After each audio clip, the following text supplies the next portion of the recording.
Hi, so look, a lot of young men are struggling right now, and the internet is more than happy to sell them bad faith answers. So today, I'm handing you a blueprint, and that blueprint comes from Adhoc's Dispatch. And I mean, just look at some of these losers that men tend to come across when looking for guidance. Looking back, what book, person, or event red-pilled you? Every single problem I saw with society led back to one place, and it comes down to girls chasing Instagram likes instead of children and not listening to men. What? Shut your bitch ass up. So we're talking about a blueprint for a healthier, quieter version of masculinity. At the center of it all is a man named Robert Robertson. We first meet our Aaron Paul voice protagonist as he's opening up to someone about his deceased father after being asked whether or not he truly loved him. Obviously, I love him.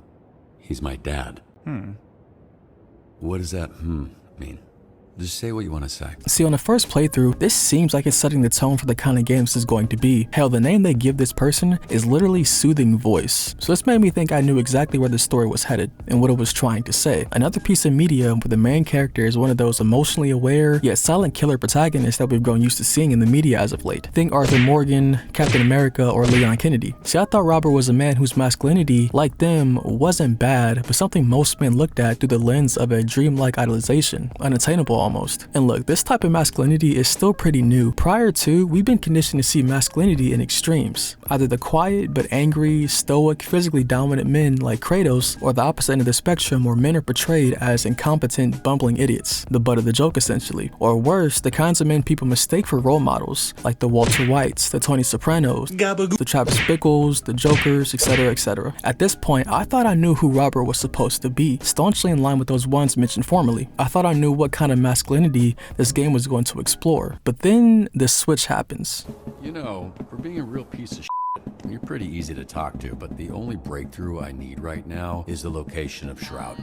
We find out this isn't therapy at all. Robert isn't opening up to a professional or even a trusted confidant here. He's talking to a random thug he fucking kidnapped prior to the events of the game. And I'll add a disclaimer here, Dispatch is a choice game. And like, Robert can absolutely be a fucking crash out, but like, shut up. I'm doing something. But that's the moment everything clicked for me, because the important thing isn't just what Robert is saying, it's who he's saying it to. And as I played this game, I realized this is a different kind of masculinity. Like I said, it's a quiet one. This whole setup reads to me like Robert is a man whose masculinity comes from an internal sense of self, not from seeking validation, not from safety. See, there is no performance here, which is exactly why what happens next matters so much.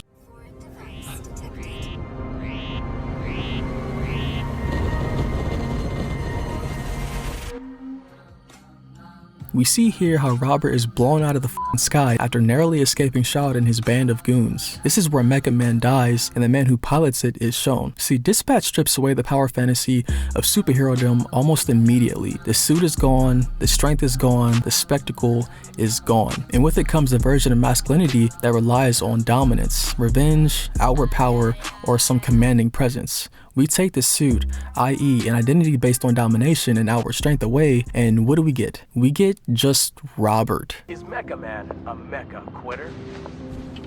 Yeah, I mean, it seemed like it'd be better if he died than be a mecha coward, you know?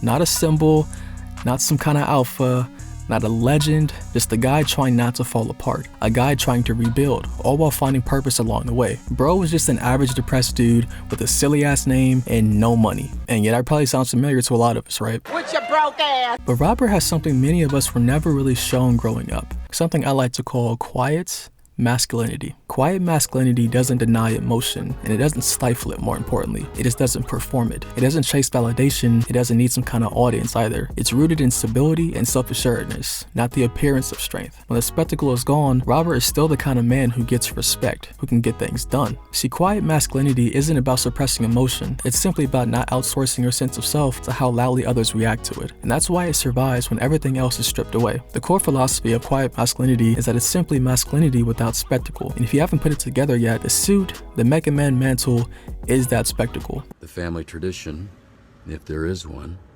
is dying in that suit, which I guess I don't have to worry about anymore. For now, we skip forward a bit to where Robert is no longer the classic superhero type, and he fully becomes the guy in the chair to other superheroes. And you know what? This is why Dispatch is See here, spectacle is placed onto others. Dispatch work on paper isn't visually engaging or even particularly rewarding. Dispatch frames value as maintenance, not domination. This is masculinity reframed as responsibility instead of recognition. It's keeping systems running, making sure people don't fall through those cracks, doing work that only becomes visible when it's not done. And that kind of contribution doesn't feel heroic, but it's the kind of work that actually holds yourself and communities together. And Robert himself knows that. Robert, you should be proud. The bar is very low with this group. Well, it's not low for me. Look, I like to make a joke and keep things light as much as the next person. But when it comes to work, I'm not fucking around here.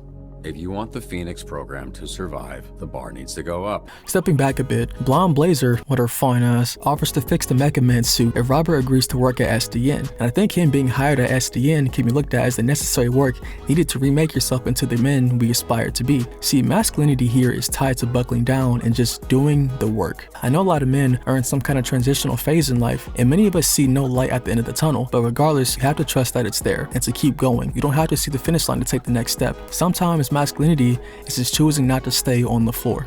And with that being said, Dispatch never promises dominance and never promises status or revenge or that the world will finally recognize you if you just grind hard enough. And yet it still shows a man building a life that's stable, meaningful, and worth living. Not by blaming others, not by demanding more, but by taking responsibility for what's in front of him. That's when Robert begins to simply do the work. No excuses and no flash. Meet me at the SDN offices tomorrow.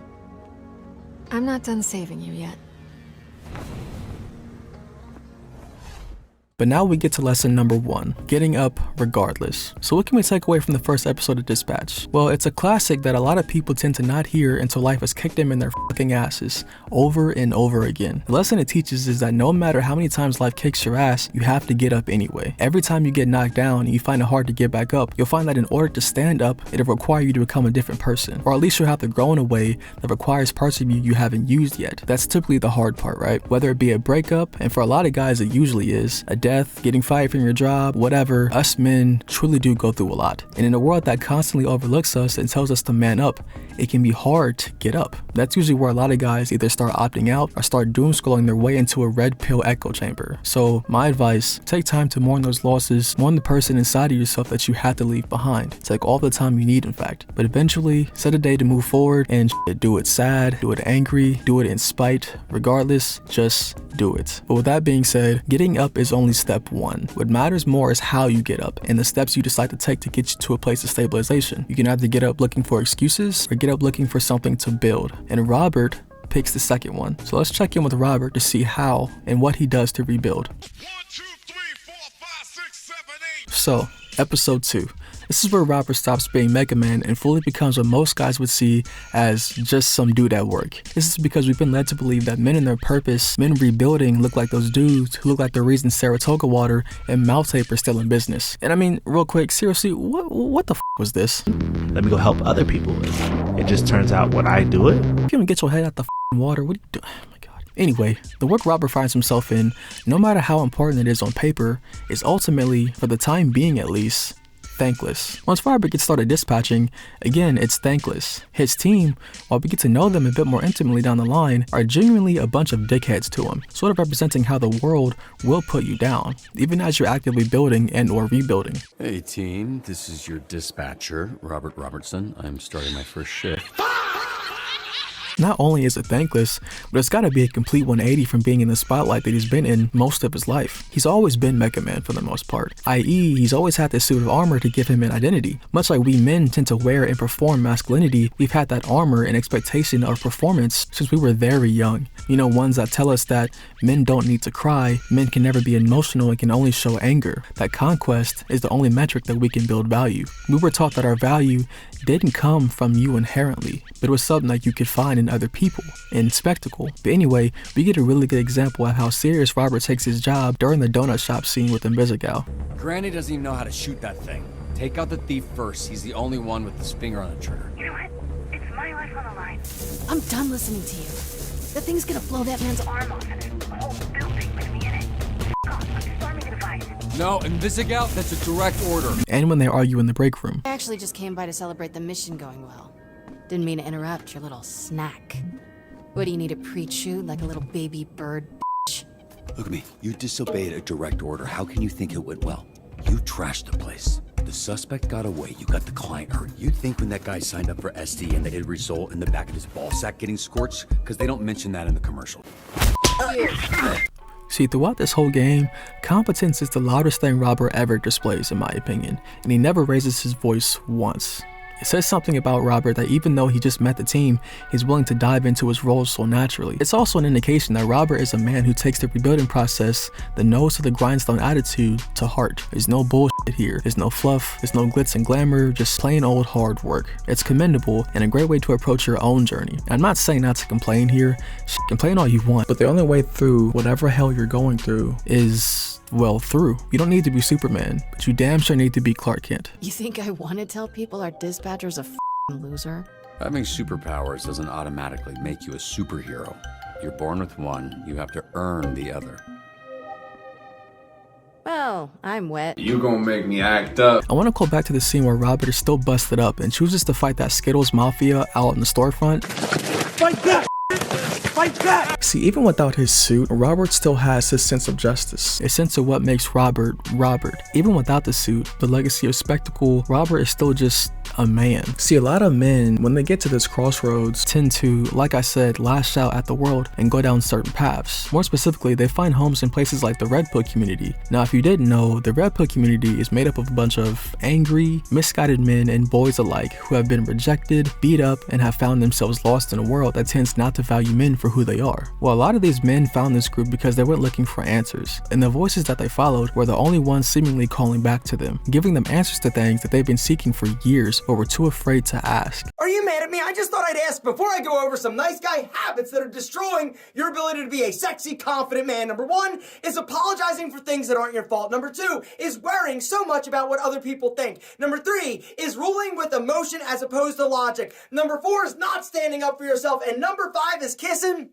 people's ass. I think the Red Pill does exactly one thing right. I think it gives men, like on the surface, right? It tells men to take care of themselves, obviously. It tells you to groom, to exercise, to practice not only talking to women, but people, to make friends, have hobbies, and become confident in who you are. Live with a purpose, essentially. But then it taps into the insecurities that so many men tend to have. See, the Red Pill understands the plight that men go through today. They understand the loneliness, the confusion, the anger that we men seem to always find when we realize that the story we've been sold isn't a real one. And when young men, hell, anyone goes looking for answers, we tend to cling to the ones offering us a hand, the ones using these buzzwords, these promises, the often false testimonies of creators looking to sell you their latest shitty course. And that's why you get creators like Andrew Tate or Fresh and Fit. Now, I don't want to do a full breakdown into them because I value my sanity, but I do wish to call them out on how what they're selling to young men is not only dangerous to the people around them, but to themselves. See, creators like the one I mentioned don't care about giving men an actual, realistic guideline on how to grow into better men. See, when men even get to the point where we're searching for answers, we, again, are already vulnerable, susceptible to anyone selling us answers with a huge smile on their faces, surrounded by beautiful women and exorbitant amounts of money, and it's a lifestyle that many men wish that they could have. We're in a place that so many content creators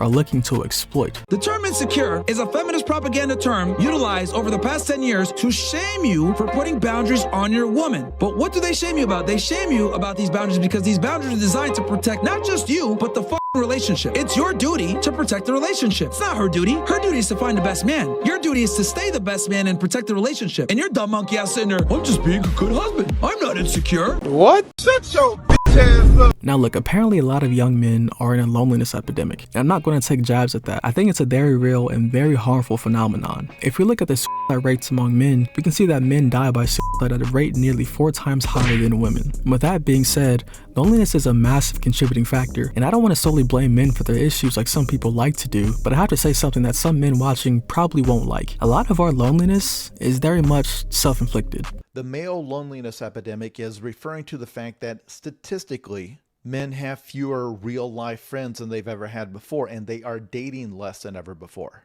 They have traded real-life relationships for this, interacting through a screen with people they don't know.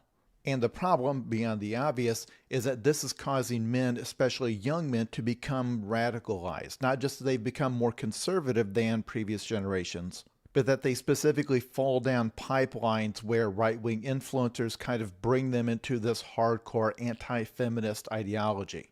Because The theory goes that if you have a person without a lot of real life attachments, by default, they become vulnerable to that kind of personality. Some charismatic person who says, hey, all of the things you don't have in life, it's because of this group over here. And if you give me all of your money, I will protect you from them. You don't need real life friends because you have me and your fellow followers. That in a world where you've been denied all of the things that have granted men status in the past, like having a good job or owning a nice home or having an attractive partner. A lot of what contributes to us not having friends, not getting the attention of women that we seek, not being able to talk to people is an us issue. So I think a lot of men tend to, subconsciously or not, expect that all that we want is just going to come to us. We delude ourselves into thinking that groups of friends will magically find our way into our laps, even though we never leave our rooms. We spend our free time hiding behind a screen, all the while also hiding behind our own excuses, like the classic ones. Oh, I'm not tall enough, I'm not rich enough, I'm not muscular enough, etc., etc. And then we get depressed about the consequences. And see, the red pill provides shortcuts. Not shortcuts in getting what you want, that being connections, love, and romance, but it gives shortcuts in our thinking. Instead of thinking, oh, maybe I need to work on myself, and maybe reframe some of my perceived shortcomings as a strength or a natural aspect of my being, it's society who's at fault here. It's women and their shallow preferences who are at fault. It's the men who are 6'2", how you ain't got no bitches and you 6'2", rich and muscular who are at fault here. The red pill takes the chance away to actually reflect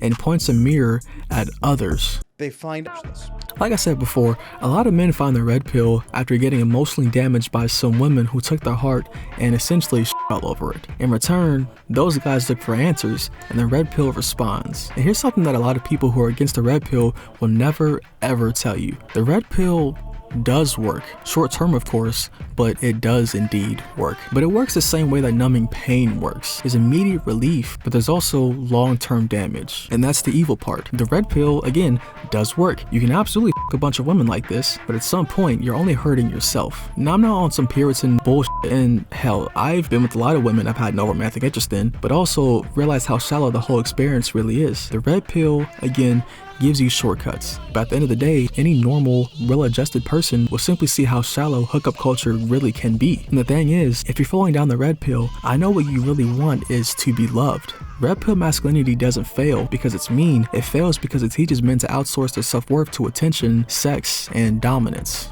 And it's funny because those same men absolutely be watching those mommy ASMR videos. And no, don't go deleting your history now, I already know. But with all that being said, I want to touch on the two relationships that are given to you in this game. From Invisigal, who was actually who I chose the first time around, to Blonde Blazer, that of which, unsurprisingly, is the least favorite option in the community. But first, let's talk about lesson number 2. When you go looking for role models or a guideline on how to improve your situation, whether it be with women or ideally fixing behaviors in yourself that are holding you back from the life you want to live, find ones that don't seek to sell you on something. Find ones that don't create an other for you to hate. Spite and anger are great motivators, sure, but it's like putting the wrong kind of fuel in your car. It might start up, but it won't get you very far in the long run. And I hate when people give you advice that's like so extremely vague that they're pretty much saying nothing to you. So I want to give you some fellow YouTubers and books that I think can genuinely help you. These will not only help you realize how performative masculinity can be, but how dangerous and how detrimental it can be to your own success. But with that being said, let's talk about the women you're able to romance in this game. So, a preface. Relationships are often, at worst, a distraction, but at best, they're not only a supplement to your life, but they're also a reflection of your own journey. And again, as we know, the journey of healing and growth, man or woman, never truly ends. But with that being said, let's touch on Invisigal. There's a few scenes in particular that I want to touch on, but let's start with her intro. So we first meet Vizzy in the conference room of the SDN, and look, I can't lie, my first playthrough, I was already head over heels for her, but after seeing and understanding why I felt that way, I saw that she was kind of a jackass. You know, she was mean, she insulted me. A washed up dad bod superhero with no superpowers. Can't wait. Then she hit me with a compliment. Well, I'm wet. And I'll be real, that's high-key red flag number 1 in my opinion. And this only causes confusion. Does she like me? Does she want me? I need to prove my worth now. But the thing is, a healthy person doesn't give you these feelings. Remember when I said that relationships are a direct reflection of how you feel about yourself and your journey? Well, a man with higher self-esteem, the kind of self-esteem that Robert exudes, will not fall for someone like a Invisigal. See, because that kind of intensity can feel like intimacy when you've never really had stability. But shortly after we meet her, we get a scene of the two arguing about the failure of the donut shop mission. In the break room, the two are discussing her behavior, and it's revealed that she grew up in a very hostile environment. What makes you think my life has been any different? You think growing up surrounded by a bunch of bag villains I didn't need to watch my back? Which would explain her tough girl persona. But much like how Robert's identity as Mecha Man can be read as a mask, so too can her persona. More on this in a second, but she explains to Robert that, like our masculinity, we're seemingly born with or taught who we are. She, in her case, was taught that her powers make her a villain, that that's all she's good for, that the route she chose was predestined and she simply had to fill that role. That's also what pushes men towards these kinds of groups. To further back this point up, I want to touch on the playground scene. A scene that humanizes her a bit, and she opens up to Robert about her own worldview. You don't get it. Some people are born to be heroes. I'm not one of them. I tried. Just wasn't meant to be. Meant to be? What are you talking about? Blazer, Phenomenon, they have hero powers. Strong, out there for all to see. Flying through the sky. Nothing to hide. What's your point? I have villain powers. I can turn invisible and skulk in the shadows. My powers let me steal and watch famous people Being a villain is my fate. It's in the stars. In the same way that blonde Blazer was always meant to be a hero. There's no such thing as fate. It's bullshit. It's just something we cling to because we think we're the main character of life. We're not. We're a bunch of flesh blobs with depression on a floating rock. Is that supposed to be comforting? Yeah, because no one's paying attention if you want to switch things up. You've already been a hero, okay? You have no idea what I'm dealing with. Oh, get out of here. At least you were born with powers. I don't have shit. So according to your dumbass theory, I should be an accountant. You aren't far off. Fate, destiny, not having powers, seasonal depression, none of these things got me from being a hero before. And they won't keep me from being a hero again. And I'm sure every man has been to this point before. The world, again, tells you who you are, and instead of trying to fight it, you just want to succumb. So I think a lot of men playing this game chose her, not only because she's attractive, but because we saw ourselves in Busy. We too simply want love, but don't know how to fully express that desire. We don't know how to open up to people, and it may even freak us out a bit, but that desire still fuels almost every action that we take. That's why the red pill and these manosphere spaces are so toxic. Those groups know that at the end of the day, we want to be loved, we want to be respected, and we do anything to get there. That's what they're monetizing, your own desperation. Vizzy is truly a wonderful character, and she's one that stuck with me for a while. I saw myself in her, and I also saw how and why I tend to choose the partners that I do. It's all simply a reflection of where I am on my healing and growing journey. And sometimes you don't need a mirror in your relationships. Sometimes you need support. And in this game, that support comes in the form of our second romance option. So we first meet Blonde Blazer as Robert is getting beat the fuck up. Fight back! And like the bad as she is, she swoops in and saves Robert. Now yes, this intro is badass and a really cool way to characterize her, but I also think it sets the tone for the relationship and also shows us what Blonde Blazer isn't. Unlike Vizzy, who is simply a mirror to Robert's own struggles, Blonde Blazer is a hand extended to him. Not necessarily fighting his battles for him, but helping him do what he's already wanting to do. See, Robert would have fought those thugs regardless. He would have found a way to rebuild his suit regardless. He would have gotten funding regardless. And he would have found Shroud regardless. Blonde Blazer was simply helping him complete his journey. And that's the kind of relationship men like us need. We don't need ourselves necessarily. We need a relationship that's conducive to us. Not an essential helpline, but someone who is a supplement. And in that very insight is why I feel like Blonde Blazer is the best choice for Robert. A man rebuilding his life away from spectacle, legacy, and performativity. See, secure love doesn't rescue you. It walks beside you while you rescue yourself. See, much like Robert and Vizzy, Blonde Blazer has her own issues with identity. Seen in the scene where she and Robert are leaving SDN for the day, the first words Phenomenon, aka her boyfriend, says to her isn't her real name, which is Mandy. He says, Blonde Blazer.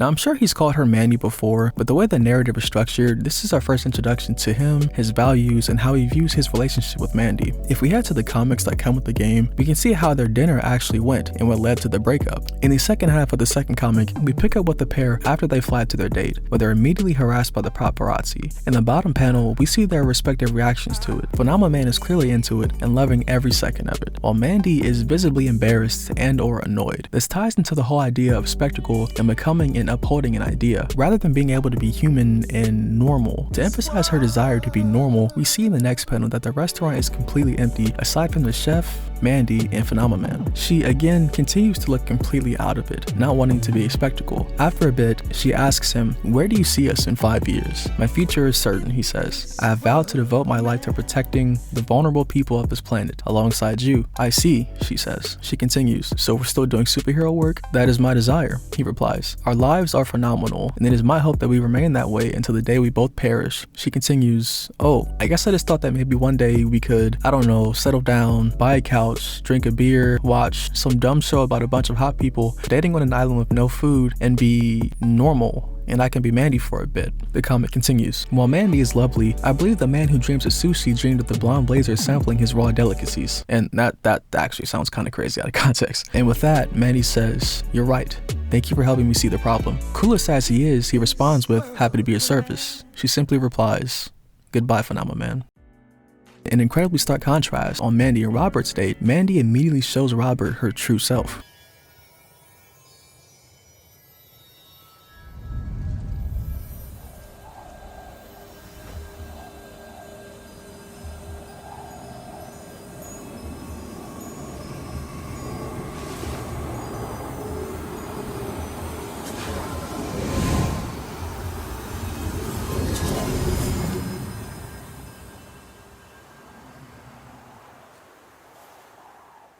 Between Blonde Blazer and Phenomenon, that date, first off, isn't even really a date. They're swarmed by paparazzi and it's isolating. And by contrast, the date here with Mandy and Robert is humble, it's kind of jank, and even gets interrupted by Waterboy. But it's in line with what Mandy wanted. It's true, it's honest, it's human, and most of all, they're not performing. Anyway, the day after, there's this interaction where they're setting up a second date, and Mandy asks him which version of her he prefers. And keeping in line with the framing of Robert, there's only really one way to play this in my opinion, and that's obviously telling her that you like Mandy. And we could argue that saying either works as well, because they're literally the same person. However, Mandy took a risk showing us her true self, and in line with Mandy helping Robert throughout his own journey, we owe it to her to acknowledge her own bravery. Would that be a date with Blonde Blazer or Mandy? Oh, I don't know. Which would you prefer? And that's not a trap. I'm both of them. That sounded weird out loud, but you know what I mean. If I'm pressed, I think I'd prefer the girl from the other night. So yeah, Team Mandy for me. Okay. I'll let you know when I come up with something. Mandy and Robert through this framing simply make the most sense. And just a side note, I know the devs said that they actually had a sex scene in the game for Mandy. For all intents and purposes, Mandy's transformation was that sex scene. It was bold, was vulnerable, and unveiling of who one really is. Not only for someone else, but for yourself as well. To the secure attacher, it's safe to say that the slow intimacy of that moment was just as much of an exciting moment as Busy's dream. But now that we touched on the romantic options and how they're reflections of us, I want to briefly touch on Waterboy. Now, I'll be damned if every man doesn't see a piece of themselves in Waterboy. Whether or not you've already done the work, we men were at one point just like him, unconfident, unsure, and just not sure where we fit in this world. When he later joins the team, not as a janitor but a superhero, we see he quite literally is the worst member of the Z team, which is saying a lot here. But Waterboy is a great parallel to us men in this day and age. See, he's in a vulnerable spot. He's amongst people who mock him, belittle him, and insult him, much like how the world does to us. And since he's starting at square one, we, as Robert, have to mold him essentially. Those, they make fun of my issue, my stutter. Here, hold the beef. It'll help. I don't think it's a stutter. What? Can you not? It's happening right currently. This very right now. You can't? I'm concerned. I'm worried. What you need is to believe in yourself. I don't think you have a stutter. I think you have a confidence issue. You're worried you're gonna say the wrong thing so you won't finish a sentence. I'm blowing your mind? What are you afraid of with the Z team? I mean, seriously, what's the worst that could happen? I don't know, they call me useless. They call me, I don't know, they think I suck. See? They say that all the time. You worrying about it didn't stop a thing. So f them. Fuck me, fuck everybody. From now on, stop caring what anyone else thinks. And this is masculinity modeled, not marketed. Robert acts as the person who speaks to him in that void. But no, his first date broke him, but he got back up and tried again. This time with the help of someone who probably knows what he's feeling. Robert isn't shilling a course or telling him that he needs to be a back to these people. He simply tells him to ignore the team. Hell, to ignore him. He's telling him to get up. And that's the thing, Red Pill spaces will never say anything akin to this. But speaking of the Z team, there's a decision to be made after the infamous bar fight, the one where you can decide to tell them who you are. And there's another choice I think is the right one.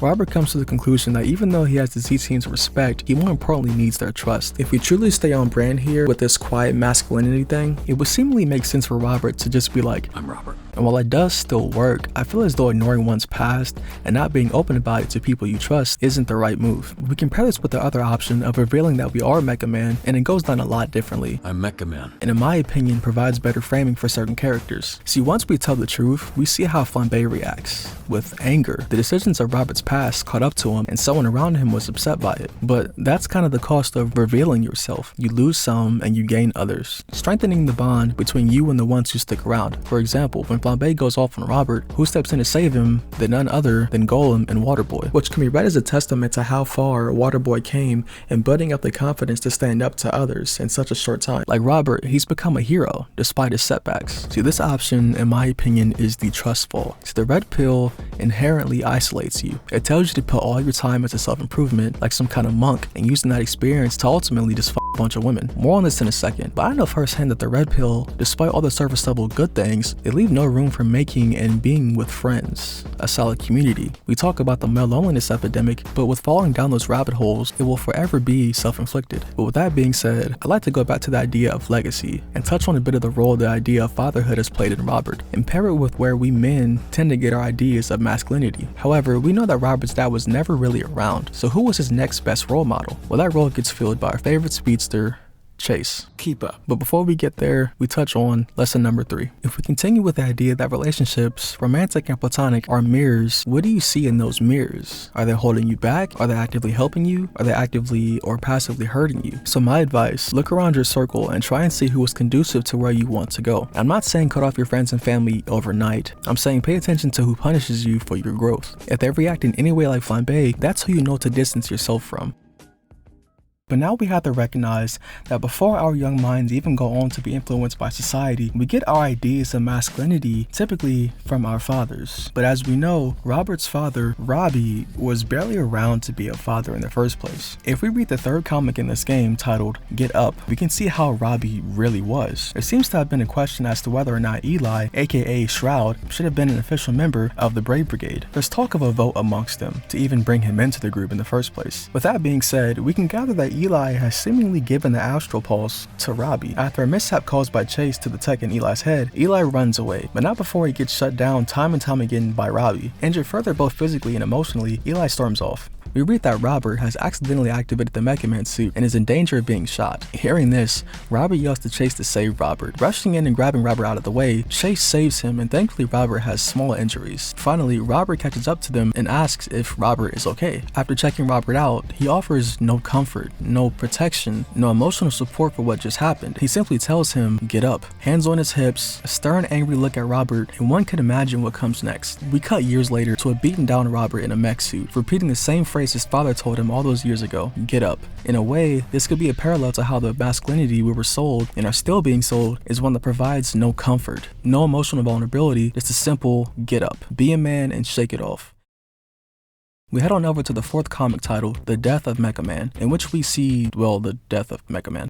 See, in the first panel, he's literally working on the suit. Eli confronts Robbie and says that he promised him the vote would take place today. Calling Eli a child for his reaction, Eli challenges him, claiming that once he beats Robbie, he'll essentially force his way into the group and that he's going to take back his Astral Pulse. Eli tells Robbie to get in the suit, but Robbie refuses, saying Eli isn't even worth the effort to flip the ignition. See, it's not lost on me that Robbie is refusing to see Eli's goal to better himself and become a member of a group of heroes. He refuses to see a person for who they really are. He doesn't really believe that Eli is capable, but by what metric metric. And that's the thing, there isn't one really. He's simply comparing Eli to himself, i.e. seeing someone as an extension, but that extension in question to him doesn't hold up. So he decided to beat his ass essentially, throwing a towel over Eli's head and punching his shit in. The only thing that stops the fight is Chase stepping in, once again being the voice of reason. We'll touch more on Chase in a second though, but for now, we get a panel of the exact metric in which Robbie is judging Eli by, that contextually being tenacity. In the next page though, suddenly we get a shot of Eli donning the same towel over his head used to incapacitate him,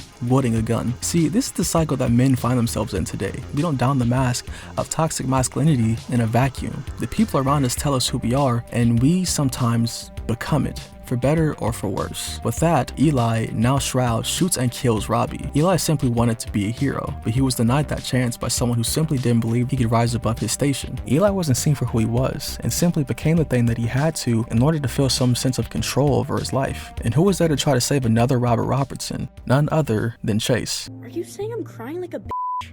Yes.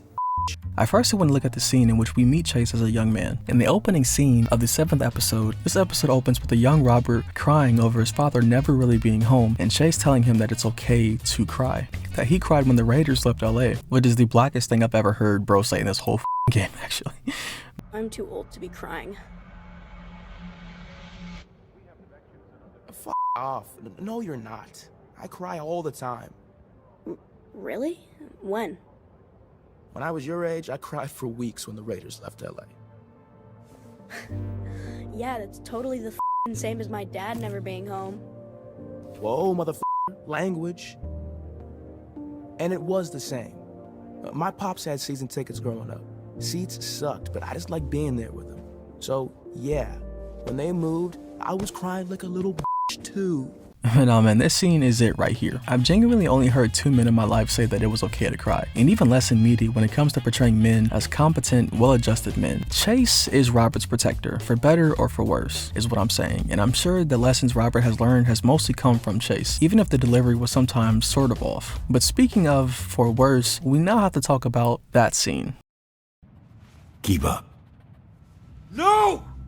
After Vizzy jumped at the chance to get Robert's astral pulse, she finds herself in a bind and Chase rushes in, using his powers to save her. Once he does, he collapses. See, we all know Chase high-key does not f with Vizzy, but he sees how Robert treats her, platonic or not, and at this point in the game, the two have grown pretty close to each other. Chase sees what he has to do, and there's no pride, no ego, no spectacle, no performativity, just the duty and a last attempt to help Robert, a last attempt to be a hero. Since the beginning, Chase has been the voice of reason and a mediator. Chase is essentially the perfect example of masculinity without spectacle, without hubris, and performativity. And see, by the time Robert reaches the end of the story, the question is no longer whether he can act, it's whether he needs to.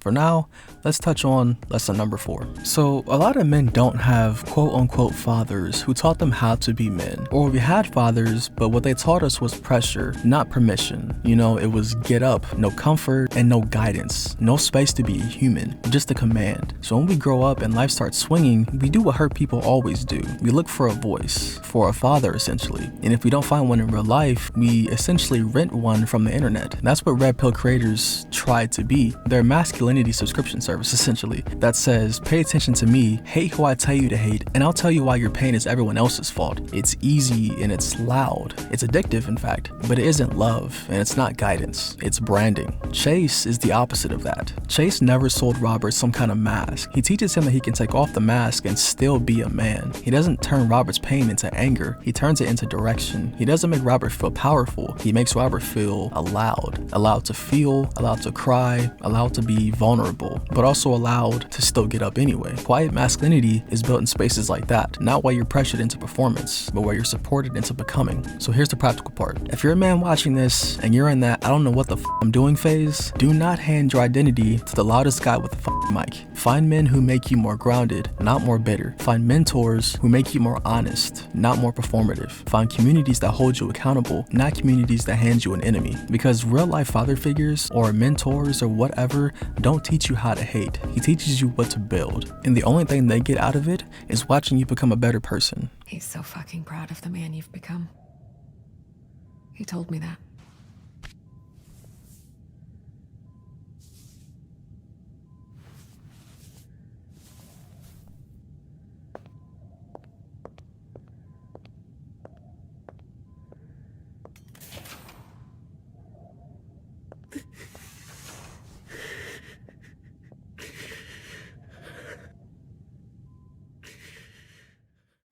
So, after playing this game a second time, I think it's pretty easy to forget that the arc of this game hinges on us confronting Shroud. The devs do such a great job at world and character building that Shroud, in my opinion, really does just seem like some background plot point at points. I remember when this game was coming out and people on Reddit, of course it was Reddit, were saying that the devs haven't really been focusing on the elephant in the room. But I think I understand now that confronting Shroud was never really truly the point. At least not in the way that we usually see it in these types of media. I know you're thinking like, what the f does that mean, Kobe Bryant? But walk with me here. Confronting Shroud is indeed what the game is leading up to, but the game doesn't beat you over the head with it. And to me, this sort of parallels our journey as men. I think a lot of us lose ourselves, i.e. our suit, by someone or something that breaks us. We rebuild with that thing in mind, hoping for revenge or just some kind of personal comeback story where we're the sole hero. Dispatch, however, takes a deliberate stance to strip that away from us though. We're rebuilding as Robert, and Shroud is barely the main focus. We take our days one day at a time, building ourselves and the relationships around us. And you know what? I think that's the real revenge. That should be the real power fantasy for us men. And the thing is, unlike the men that we talked about in the beginning of this video, the ones we look at through the lens of dreamlike idolization, this type of journey, this type of masculinity is attainable. It's realistic, in fact. Revenge as an initial fuel source is fine, but I'll be the first person to tell you that using it long term, it's only a way to become like the people you don't like in the first place. I do want to talk about the scene in which Courtney, aka Vizzy, shows Robert her augmentation, her proof of working with Shroud. And I just have to say one thing here. But no, it's shown that Courtney was the one who planted the bomb in the first place back in episode 1, under the order of Shroud, but not before actually seeing the man behind the suit. Not just Mecha Man, but Robert, beneath the spectacle, beneath the social admiration lens of the suit and name. She's visibly taken aback.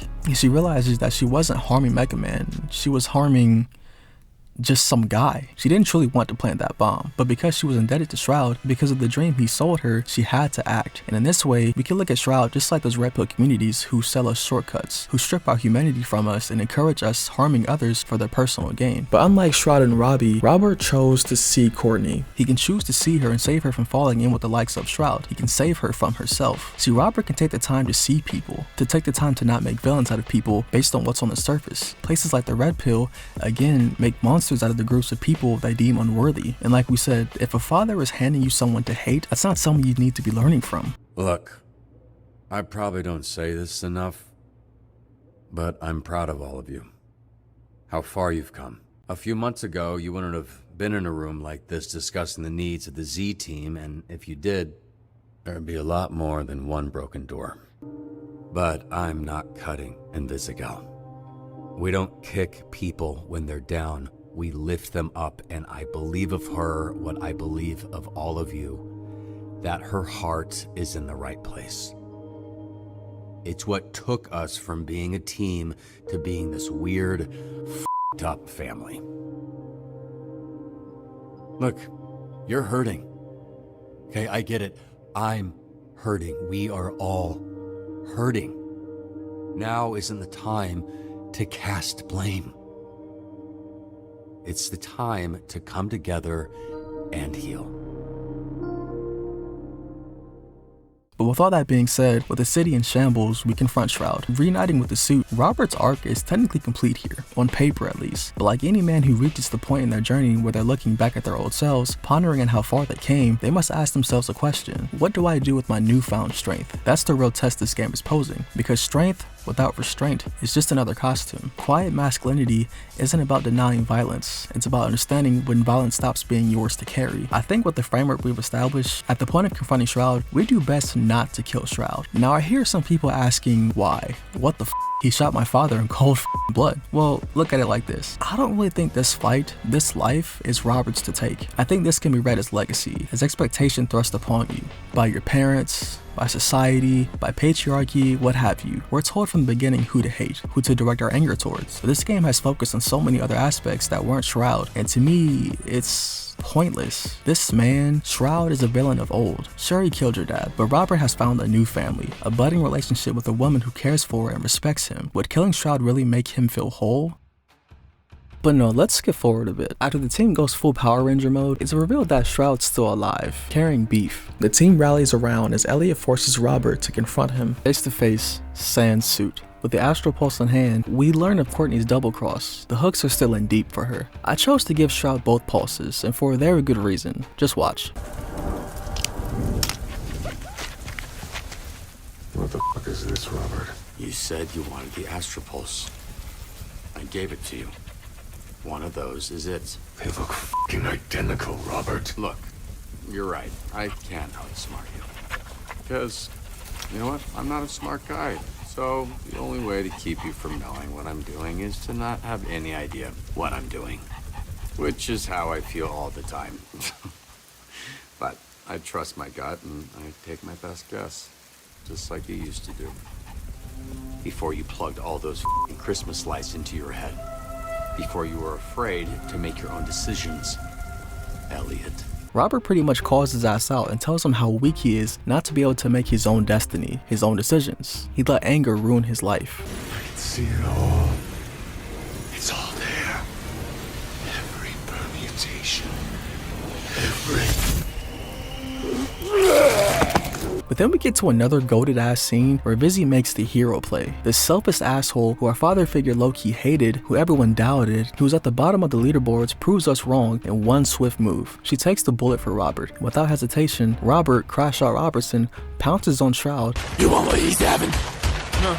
That's what I thought. This is where we make our decision, the one the whole game has been leading up to. And see, on my second playthrough, this time around, I spared him. And look, I don't feel like either choice is really wrong per se, but this is all just a matter of fulfillment. I feel like Robert is so far past avenging at this point. If Robert were to confront Shroud in episode 1, yeah, sure, go for it, right? But it's similar to the arc that Andrew Garfield has in his first Spider-Man movie. He was angry, he tried to avenge Uncle Ben, he grew, and only then did he adopt the Spider-Man mantra. For the vast majority of that film, Andrew simply wasn't classic Spider-Man. He had the suit, which, by the way, is one of the best suits ever. Argue with your mom, not me. Much in line with Robert. Robert has better things to attend to. His family, Beef, Blazer, and more importantly, a freshly shot Courtney. I feel as though Quiet Masculinity recognizes its power and chooses Restraint instead. And this is where the game stopped being about Robert for me, because I've been in that place. That moment where you finally feel strong again, and you realize the real temptation isn't weakness. It's proving something. Knowing what battles are yours and which aren't. Knowing which battles were thrust upon you. Knowing what would truly satisfy you and what wouldn't. In a world that demonizes men, calls us predators, violent, creepy, etc., we can choose how we react to that. We could become angry and prove the world right, or we could, without trying to prove them wrong, simply be better men. Not for others, but for ourselves. But I'll say this, the part that made me realize that I f***ed up in killing Shroud is when I told Mandy that killing Shroud made me happy, essentially. If I'm honest,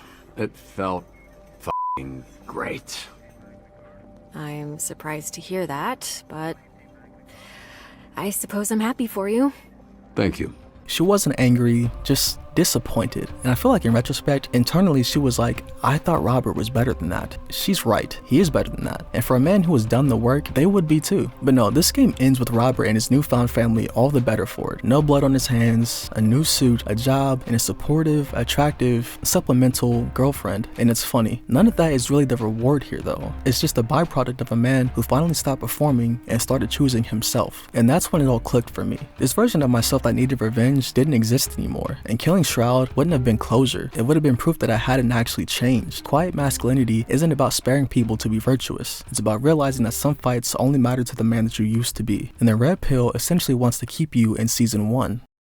By the time you reach real power, the question is no longer, what can I do? It's, what do I need to do? Quiet Masculinity is learning the difference, however. Most men are taught that strength is action, that dominance proves your worth, that violence, revenge, or conquest is how you close the loop on pain. But Dispatch argues something much harder. It argues that true strength is knowing when a fight no longer belongs to you. See, by the time Robert confronts Shroud, he's already won. And that's simply because he built a life that isn't defined by the thing that broke him. Killing Shroud wouldn't be justice. It wouldn't be closure. It'd be proof that Robert is still living for the man he used to be. Quiet Masculinity recognizes power and chooses discipline instead. It understands that some battles only exist to keep you trapped in old versions of yourself, and that growth sometimes means simply walking away. But come here, you little dickheads, I want to tell you guys a story. So when I was in high school, I was awkward, insecure, and I had no idea where the f I fit in. Like a lot of guys though, I wanted to be wanted. And I latched onto that in the first place because in that, I thought that I would find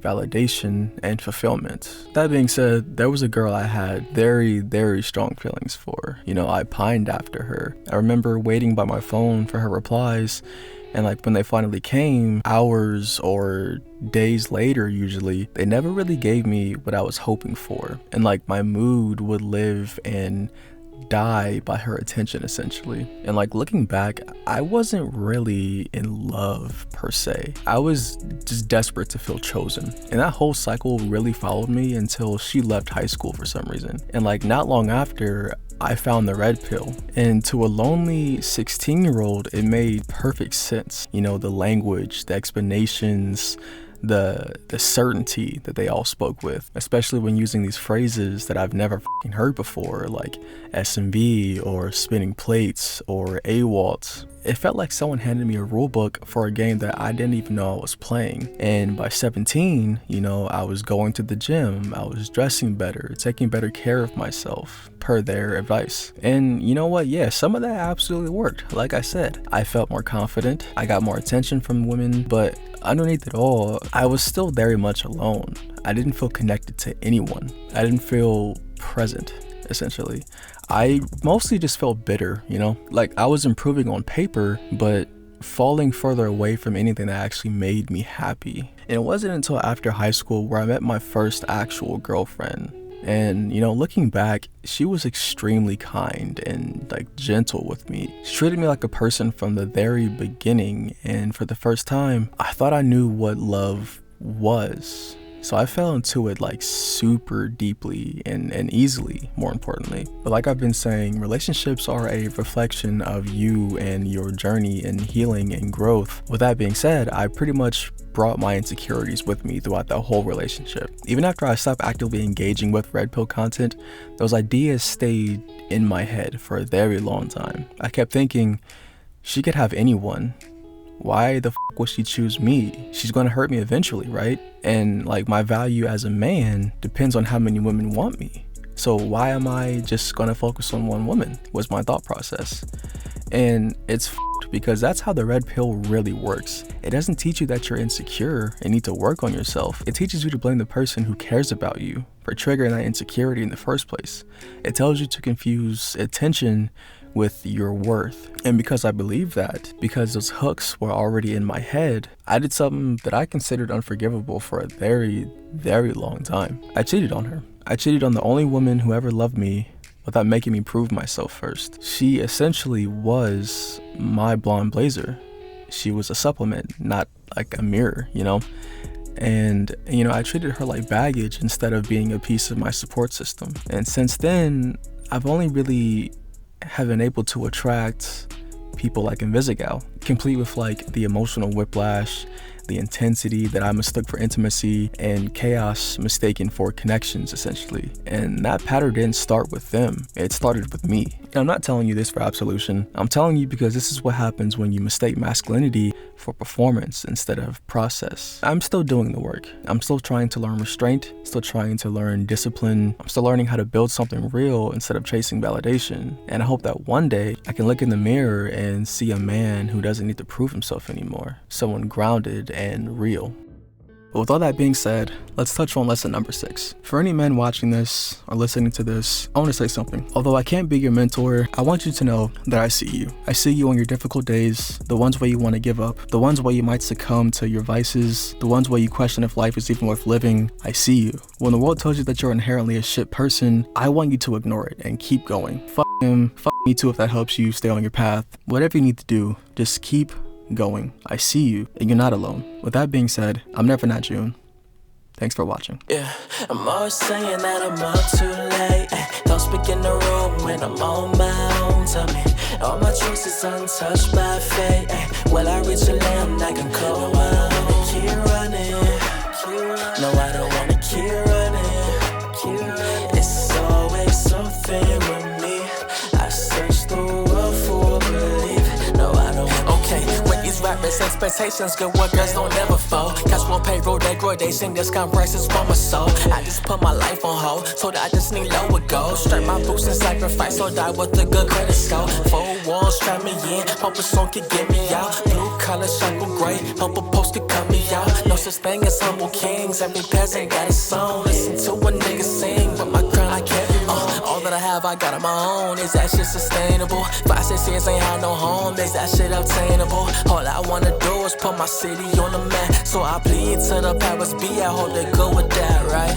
And I just wanna forge your name in this world.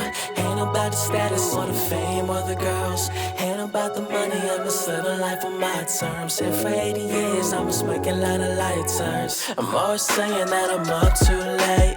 Don't speak in the room when I'm on my own. Tell me, all my choices untouched by fate. Will I reach a land I can call? I don't wanna keep running. No, I don't wanna keep running. It's always something with me.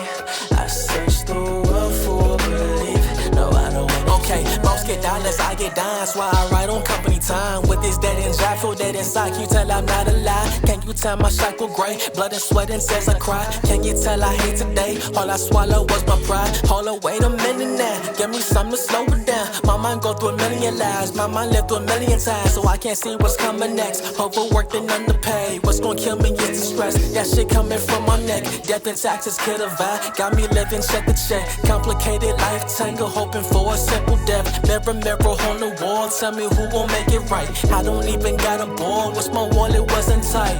Right? I just wanna front your name in this world. Ain't about the status or the fame or the girls.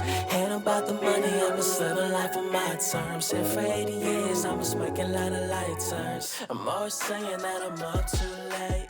Don't speak in the room.